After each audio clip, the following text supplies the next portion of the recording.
சொல்லா நம்ம ஆடிட்டருக்கு தெரிஞ்ச வீட்டுல ஒரு சின்ன பிரச்சனை. நான் பாத்துக்கிறேண்ணா.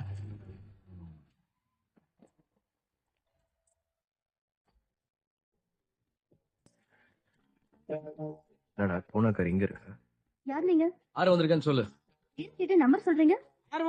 யாரு போய் சொல்லு. சொல்லுங்க.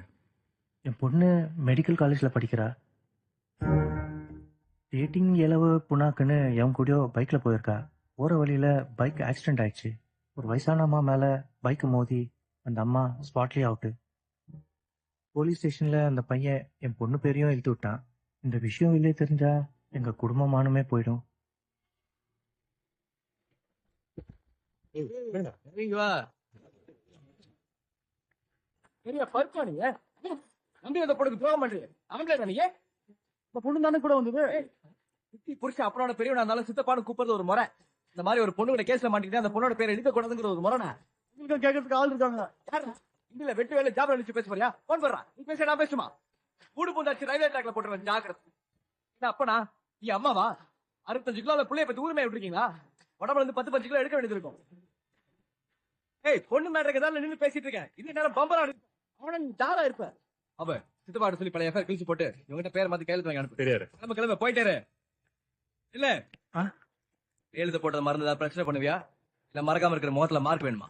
அதெல்லாம் வேண்டாம் தம்பி. இனிமே அப்படி நடக்காம பாத்துக்கிறோம். ஓ சார் உங்க பொண்ணோட ஒரு நிமிஷம் பேசிக்கிறேன். சிஸ்டர் மாதிரி தான் பாத்தியா? சோசியல் கண்ட கலீஜ் கூட சுத்தி பெத்தவங்க பேர் தான் கெடுக்குறீங்க.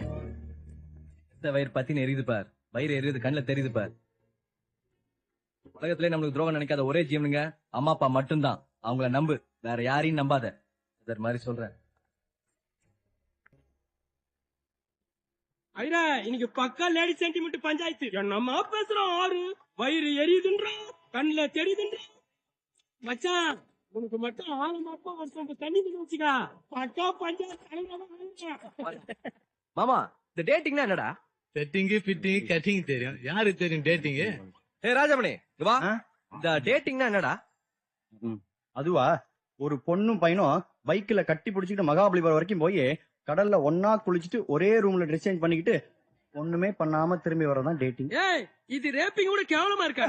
டேய் நீ யாரு கூடயாவது டேட்டிங் போயிருக்கியா? அதெல்லாம் இல்லைங்க. எல்லாம் பண்ணாம வாழ்ந்து என்ன பண்ண போற? அவசியம் சொல்லிதான் ஆகணுமா? சும்மா சொல்லு. இப்ப என்னோட வயசு 26. நான் மாசம் 13,000 ரூபாய் சம்பாதிக்கிறேன். நான் 11,000 ரூபாய் சம்பாதிக்கிறேன். பேங்க்ல வேலை பாக்குற ஒரு நல்ல பொண்ணா பார்த்து கல்யாணத்தை பண்ணிப்பேன். எனக்கு 32 வயசு இருக்கும்போது ஊர பக்கத்துல 1.5 கிரவுண்ட் இடத்த வாங்கி அதுல 1500 ஸ்கொயர் ஃபீட்ல டபுள் பெட்ரூம் வீட்டை கட்டுவேன். என்னுடைய பிள்ளைய டான் பாஸ்கோ ஸ்கூல்ல படிக்க வைப்பேன். எனக்கு 53 வயசு ஆகும்போது அவனுக்கு 23 வயசு ஆகும். அவன் படிச்சு முடிச்சதும் 15,000 ரூபாய் சம்பளத்துல அவனுக்கு ஒரு வேலை வாங்கி கொடுப்பேன். அவனுக்கு 29 வயசு நடக்கும்போது அவனுக்கு 4 லட்சம் செலவு பண்ணி ஒரு கல்யாணத்தை பண்ணி வைப்பேன். எனக்கு 58 வயசு ஆனதும் கையில 14,90,000 ரூபாய் பணத்தோட ரிட்டையர்மெண்ட் கிடைக்கும். மாசம் 8,000 ரூபாய் பென்ஷன் கிடைக்கும். நானும் என் பொண்டாட்டியும் எப்படியில வர வெட்டி வச்சுக்கிட்டு ஊட்டி கொடைக்கானல் ஊர் ஊராவும் மலேசியா சிங்கப்பூர் 4 நாளாவும் சுத்துவோம். ஏய் என்னடா அது 58 68 அடிச்சு போயிட்டே இருக்கான். அதை தவிர சொந்த ஊரான கும்பகோணம் 3 கிரவுண்ட் இடத்த வாங்கி அங்கதான் என்ன புதைக்கணும்னு எழுதி வச்சுட்டு 72 வயசுல செத்து போயிடுவேன்.